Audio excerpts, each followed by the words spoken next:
Урматтуу мусулман бир туугандарым, эне деген зат. Эч табылгыс. Эне урматтуу мусулман бир тууганым өзүнүн үйдөн көрбөгөндү,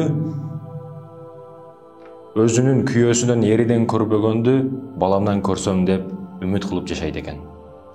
Өзүндөгү бардык чогулган ден соолукту баласы үчүн чачып салат экен. Мындай мээримдүү зат жерде 1% мээрим боло турган болсо, ал дагы ошол эненин мээрими экен. Убакыттар өтүп жатат. Убакыттар мезгил алмашып, убакыт өтө зымымдап өтүп жатат. Энебиз ушул кылган үмүтүн биз бүгүн аткарып жатабыз, урматтуу мусулман бир тууган. Бүгүн өзүм үчүн, жаным үчүн, машинам үчүн, үй бүлөм үчүн, бала чакам үчүн, үй жайым үчүн деп жалаң аракет кылып, энебиздин үмүтүн унутуп койгон жокпузбу? Чоң үйлөрдү салабыз, чоң үйлөрдү салабыз. Ыстык суу, суук суу бардыгында ичинде холодильникке чейин толо, жей турган нерсеси бардыгы бар, үйүбүз чоң, бардыгы бар, люкс жашоодо жашайбыз. Сенин 400-500 коюң бар, бирок бир коюңа келе турган, кээде жылыта турган жылыткыч сууга муктаж. Апаң байкуш муздак сууда идиш жууп отурат. Сен люкс үйдө жыргап, ысык суу, жылуу суу кылып душта жуунасың, апаң байкуш 20-30 жылдан бери ошол эле тагыра тазикте жуунат. Ошону ойлонгон жоксуңбу, урматтуу мусулман бир тууган? Ой жүгүрткөн жоксуңбу? Качан көрдүң, урматтуу мусулман бир тууганым, эне деген заттын чоң бир этти кармап алып жеп жатканын? Ар дайым жакшысын сага берет, күйөөсүнө берет. Эне деген байкуш. Эне деген зат. Качан көрдүң чоң бир сөөгүктү кажып отурганын энеңдин? Чоңун жакшысын ар дайым сага берди. Сага арнады, сени деди. Өзүңө кичинекей эт жесе жейт, болсо жебейт. Алыска той топурга бир жерге барса дагы, жөнөкөй кошунанын үйүнө чыкса дагы, сага сөзсүз бир конфет бир нерсе алып келет эле ал. Сени ойлойт эле. Ар бир жерде оюнда сен экенсиң. Ар бир жерде оюнда сен экенсиң. Бүгүн ар кандай катарма-катар аштарды кыласың, жума сайын достор менен аш кыласың, кафе. Эгер акча таппай калсаң, сен очередиң келип, акча таппай калсаң, карыз болсо да сурап, эптеп, баягы чайкананы өткөзүп бересиң. Эмне үчүн? Жедирди дейсиң. Достон жеп койдук, эми жедиришибиз керек дейсиң. Эне жедирбеди беле сага? Эне кийиндирбеди беле сени? Энедеги карызды унутуп,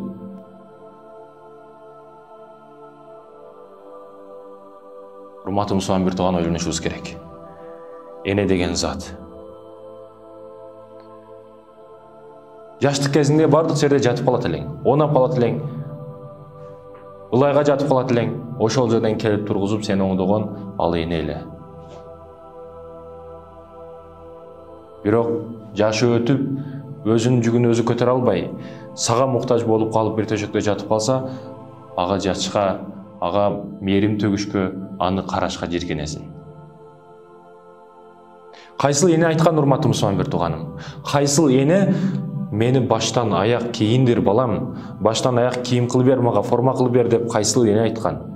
Бирок сен жаштыгыңда мектепке барбайм, ушунча сом бербесең барбайм, мынча сом бербесең барбайм, досторум менен чогулушум бар, концертим бар, майрамым бар, ушунча сом бербесең барбаймын деп, эне байкуш сени деп кошунадан карыз сурап, кошунанын жүгүн артып, кошунанын үйүндө иштеп сага акча кылып берет эле.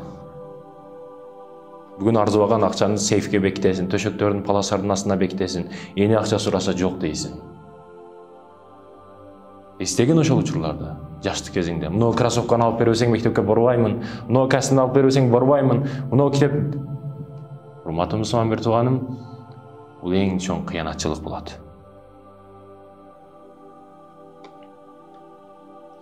Энең байкуш тамак даярдап, 2 саат бою казандын ашкандын боюнан бул жага келбестен кыйналып тамак даярдап, эми тамакка отурайын деген учурда сен нажасат заң чыгарып коюп, шымыңды булгап койгон учуруңда эч кандай салафансыз, эч кандай печаркисиз, эч кандай материалсыз колу менен, тамак жей турган колу менен сенин нажасат жериңди кармап жиркенип эмес. Үф, сасык экен дебестен,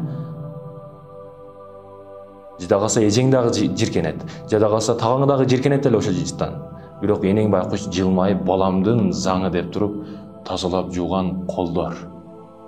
Энекем, энежаным, келиңиз ушул колдон өбөйүн. Мени бактыңыз, карадыңыз, менин нажасат жада калса заңыма чейин жуудуңуз, тазаладыңыз. Бул колдор өбүшкө гана ылайыктуу деп колу бутун өптүңбү? Ушундай балдар барбы, ушундай ер азаматтар барбы, жигиттер барбы? Аялыңды өппөгөн жериң кабады. Кээде аял эмес, өзүнүн денесин эшектин денесинен да арзан саткан, туура эмес, саяк жүргөн кыздарга барып кылбаган ишин кабады. Өзүнчө жетилмен деп атап коет өзүн. Анан энеңдин колу, буту жиркеничтүү болуп калды сага. Ойлонбойсуңбу, урматтуу мусулман бир тууган? Жаштык кезде эсте, урматтуу мусулман бир тууганым. Жаштык кезде кайрылып бар. Жайнан кадамдарды басып, мезгилдерди өтүп барасаң, карасаң, атаң менен калган учурда, апаң бир сапарга, бир жерге той топурга кеткен учурда, жаңы кийимдерин кийип кетет эле. Сен атаң менен калган учуруңда апаңсыз кадимкидей үй жоктой сезилет эле сага. Апаңсыз бир учурда ыйлашты баштайт элең. Ыйлагандан кийин атаң не кылат? Сага кичине игрушка, оюнчуктарды карматат эле. Оюнчуктар кармагандан кийин оюнчукка да кичине алданып, бирок апаңдын ордун оюнчук толтура албайт. Кайра ыйлашты баштайт элең. Кайра ыйлап ыйлаганыңдан кийин сага бир канча акчаны берет, бар дүкөнгө алып кел, бир нерсе татуу бир нерсе жеп ке деп атаң көчөгө чыгарып берет эле. Сен татууну алып апаңды келишин тыттын астында, жаңактын астында карап, апам качан келет экен деп жолду карап отурат элең. Колуңда мороженое, кийимиң бир абалда, мурдуңдан дагы сууң агып калган. Апаң алыстан повороттон бурулуп көрүнсө, чурукка барып, апекем, апажаным деп, сизи сагындым деп, не алып келдиңиз мага дейт элең. Апаң байкуш өзүнүн таза жуулган таптаза көйнөгү менен сенин мурдуңдагы сууңду тазалайт эле. Кайсыл еркек бар, урматтуу мусулман? Кайсыл жигит бар, кайсыл еркек бар өзүнүн таза кымбат баалуу көйнөгү менен энесинин мурдудагы суусун арчыган? Кайсыл еркек бар? Мындайлар эсептелүү. Ал эми аялдар жамаатынан ким баласынын мурдун арчыган десе, мен арчыдым деп бардыгы колуну көтөрөт. Ошондой эне, урматтуу мусулман бир тууган.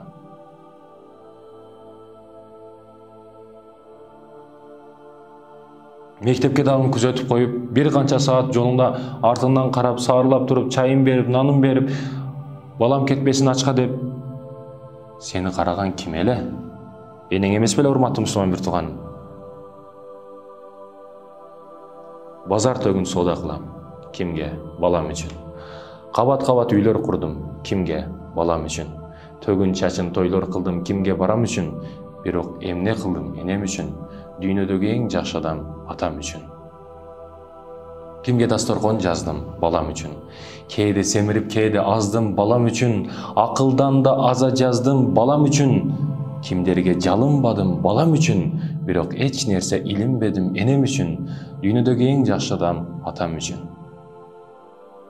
Айландым, тегерендим, тентек болдум балам үчүн. Ден соолук дегенден да айрылдым го балам үчүн. Балам падыша, мен кедей болдум балам үчүн. Данектем магызы ширин да ата-эне үчүн. Бирок эмне кылдым энем үчүн. Дүйнөдөгү эң жакшы адам атам үчүн. Өзү кийбей кийдирген да энем эле. Жебей ичпей мага илинген да энем эле. Аман болсоң болду балам дээр эле. Айткылачы достор, мен дагы адаммынбы эми?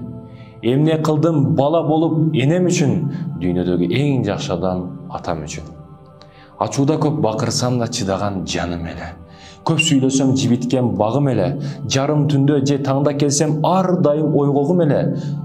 Айтын, эмне кылдым каражан энем үчүн, дүйнөдөгү эң жакшы адам атам үчүн. Дасторкон жаздым. Өлгөндө энем үчүн, мени балапандай караган бакт каралдым үчүн, тирүүлүгүндө сарсаң кылып, өлгөнүдө ыхсан кылдым. Дасторкондогуну ким жеди? Аштарбы, жетим жесирлерби, гарип мискиндерби ким? Токтор. Тырыстан токтор. Ашымды жеп сөз да кылып кетишти. Бу энеси өлгөндө жазды дасторкон. Кара дасторконду. Казы, картаң, мейиз, алма, бии баары бар. Бу намкөр кылган бел энесини мыйман. Тирүүлүк кезинде жок дегенде бир жолу. Тирүүлүгүндө кылбадың маанайын шат. Өлгөндөн кийин эмне кыласың кайгырып сыздап?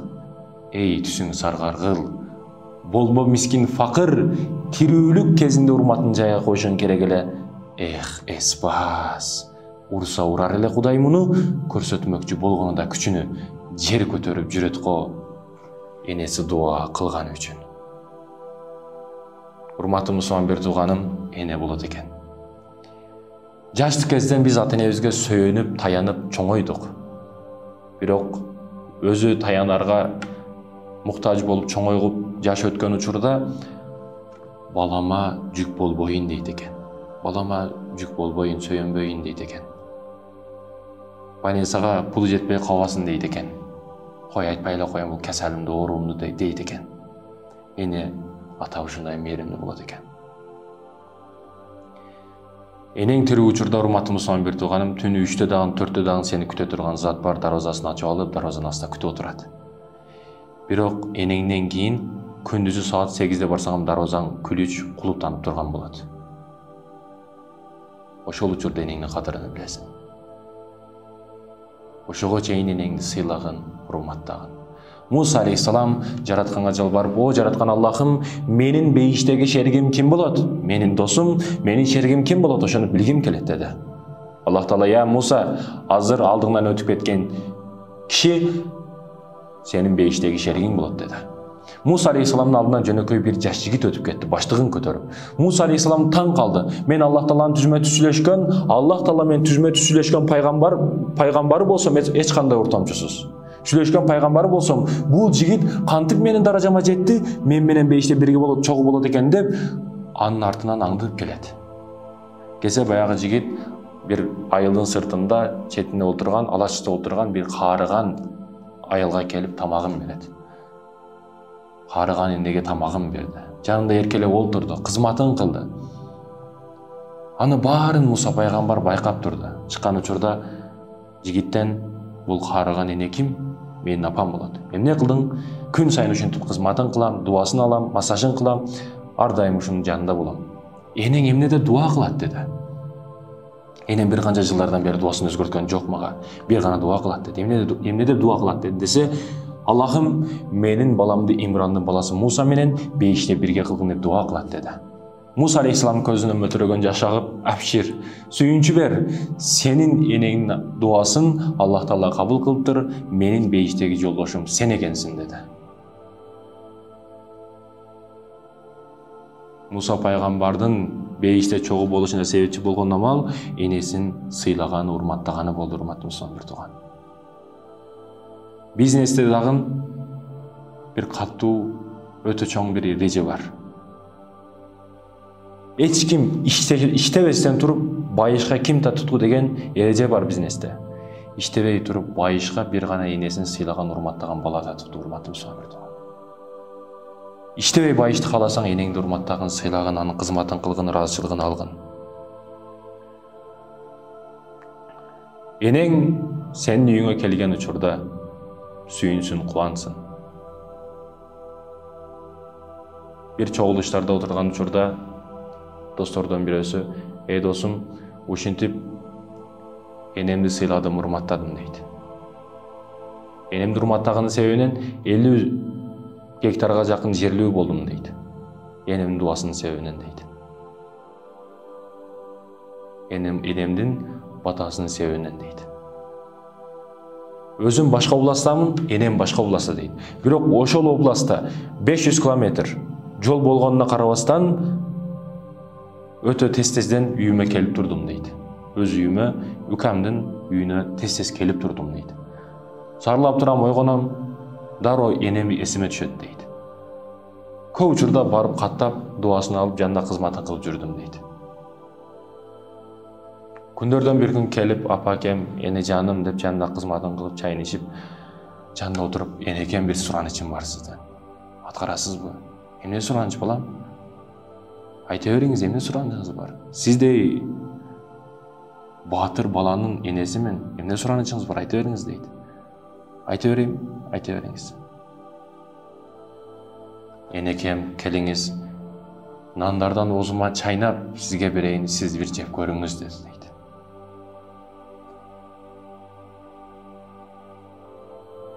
Эне байкуш ыйлашты баштады дейт. Коюңуз кыжалат кылбаңыз деп.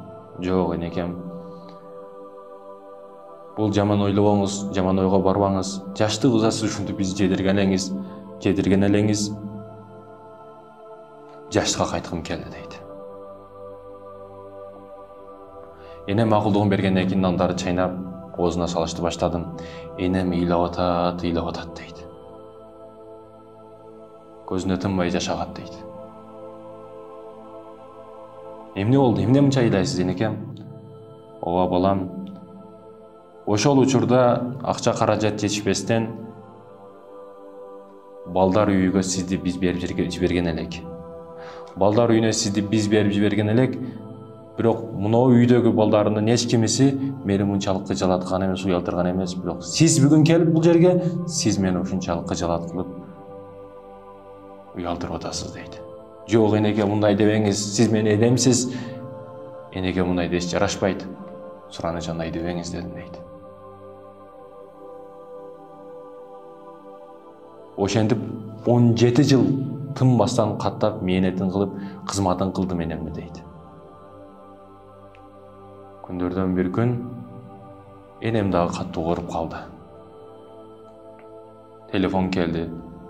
Үйдөн телефон келди. Жетип бардым. Энем жан бериши дайым болуп калды. Колу буту музашты баштады.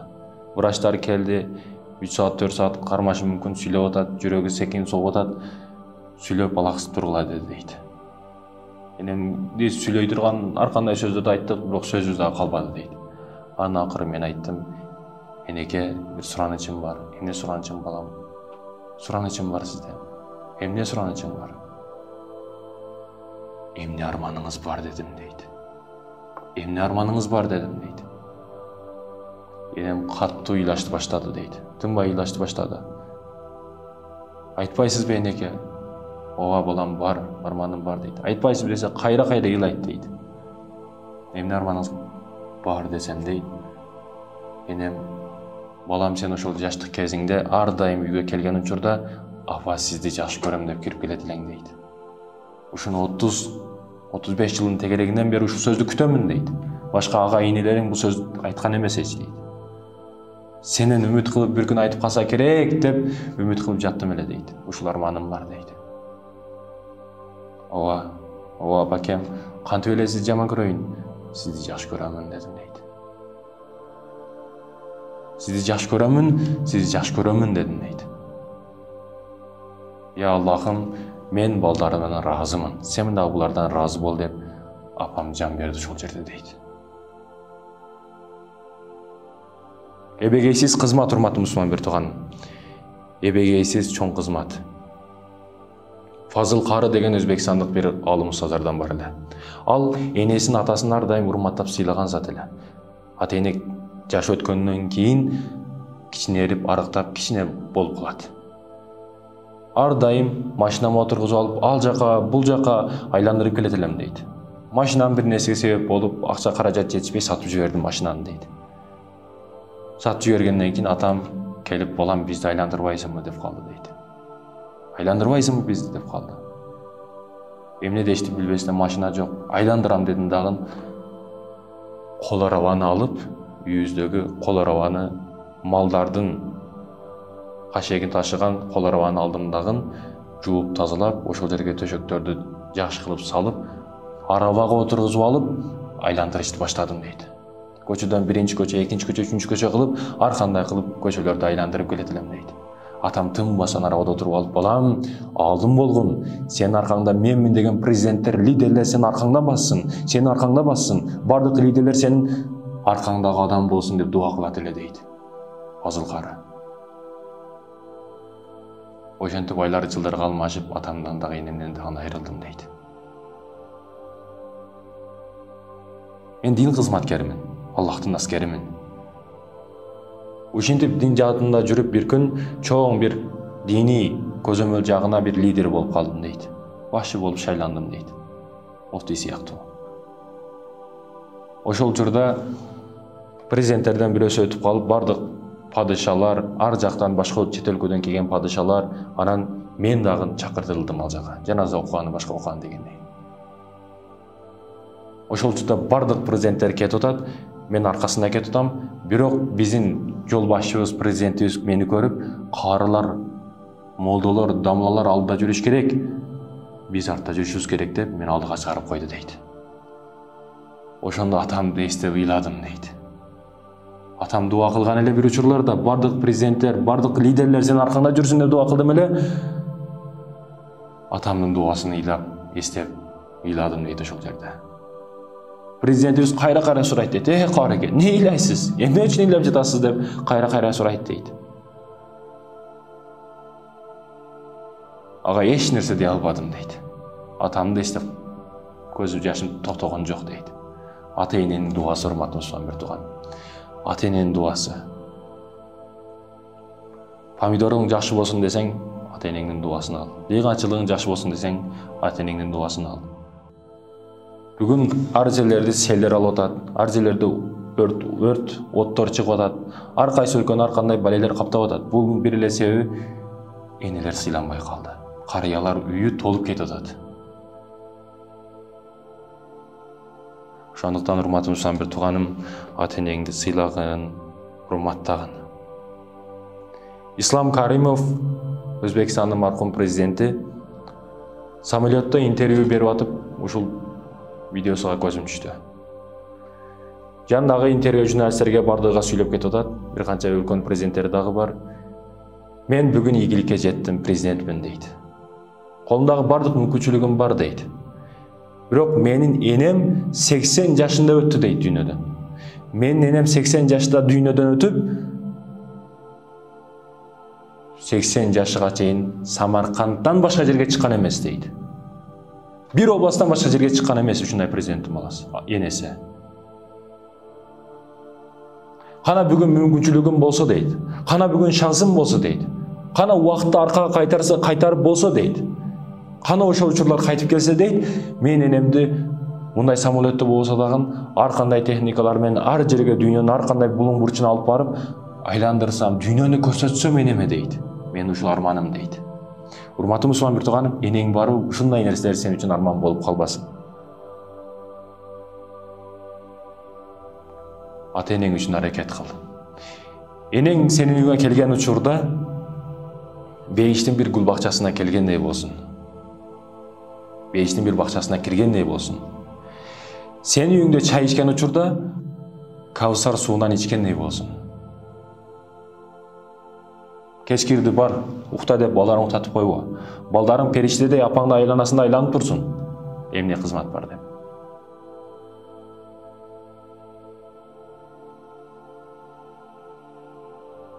Энең өткөндөн кийин, урматтуу мусулман бир тууганым, эне өткөндөн кийин өзүңө дагы кире албай каласың. Үйүңө келсең, келиниң болот, үкәңдин аялы болот. Апасыз үйгө эм кире албайсың, өзүңдүн үйүңө кире албай каласың. Үкәң баякта десең, жумушта болот. Кире албай каласың өзүң үйүңө дагы. Кайтып кетесиң. Үкәм келгенде келем дейсиң.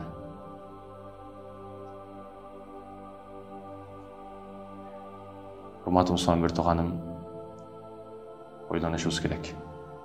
Энени сыйлады, урматтагын. Алардын таманында бейиш жатат. Бейишти ар жерден издебегин.